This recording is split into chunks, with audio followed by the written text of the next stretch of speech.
পরমাণু অস্ত্র তৈরি থেকে আর বেশি দূরে নয় ইরান। আয়াতুল্লাহ খামেনি যেদিন হুকুম দেবেন সেদিনই ইরান বানিয়ে ফেলবে ভয়ঙ্কর পরমাণু বোমা। তেহরানে আলোচনার আগে এমন সতর্কবার্তাই দিয়েছেন জাতিসংঘের পরমাণু সংস্থার প্রধান রাফায়েল গ্রসি।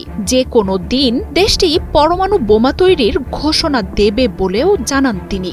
জাতিসংঘের এমন বার্তার পর ইরানের সাথে আলোচনা বন্ধ করে শিগগিরই দেশটির পরমাণু স্থাপনায় হামলা চালাতে ট্রাম্পের প্রতি আহ্বান জানাচ্ছে ইসরায়েল।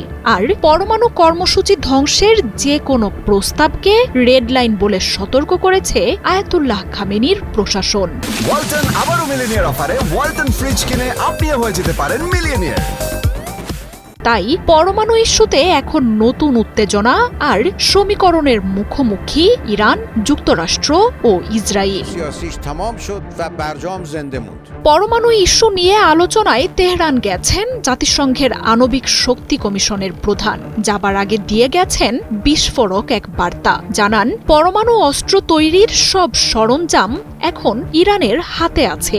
সেই সব কিছু একসাথে জুড়ে দিয়ে যে কোনো দিন পরমাণু বোমা তৈরির ঘোষণা দেবে আয়াতুল্লাহ খামেনির দেশটি। তবে ইরানকে পরমাণু অস্ত্র হাতে আসা ঠেকাতে এখনও পদক্ষেপ নেওয়া সম্ভব বলেও মন্তব্য করেন তিনি।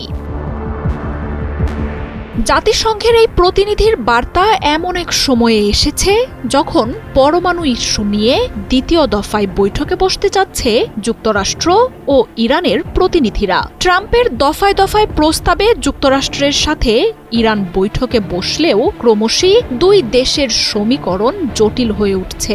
আলোচনার মধ্যেও দুই দেশের পাল্টাপাল্টি হুমকি ও বাকযুদ্ধ থেমে নেই। ইরানকে কোনোভাবেই পরমাণু অস্ত্র তৈরি করতে দেয়া হবে না বলে হুঁশিয়ারি দিয়েছেন ট্রাম্প।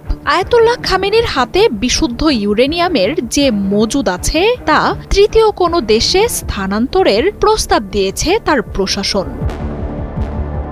তবে নিজেদের ভাণ্ডারে থাকা পরমাণু সম্পদ যে রেড লাইন তা জানিয়ে সরাসরি বার্তা দিয়েছে ইরান। যুক্তরাষ্ট্র নিষেধাজ্ঞা তুলে নিলে পরমাণু অস্ত্র না বানানোর প্রতিশ্রুতি দেয়া হলেও নিজেদের পরমাণু স্থাপনা বা উপাদান যে ত্যাগ করা হবে না সেটা ট্রাম্পকে স্পষ্ট জানিয়ে দেয়া হয়েছে। তবে এই নিয়ে চরম দ্বন্দ্ব দেখা দিয়েছে যুক্তরাষ্ট্রের প্রশাসনে।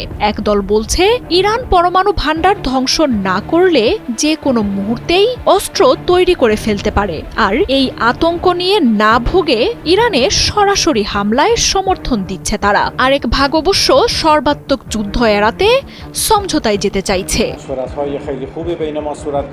তবে সবচেয়ে মরিয়া হয়ে উঠেছে নেতানিয়াহুর ইসরায়েল। ট্রাম্পকে উস্কে ইরানে হামলার এত কাছে এসেও যেন মার্কিন প্রশাসনের আলোচনার এই সিদ্ধান্ত মেনে নিতে পারছে না দেশটি। ইরানে পরমাণু কর্মসূচিতে হামলা চালানোর জন্য ট্রাম্পের প্রশাসনের উপর চাপ বাড়াচ্ছে দেশটির রাজনীতিকরা।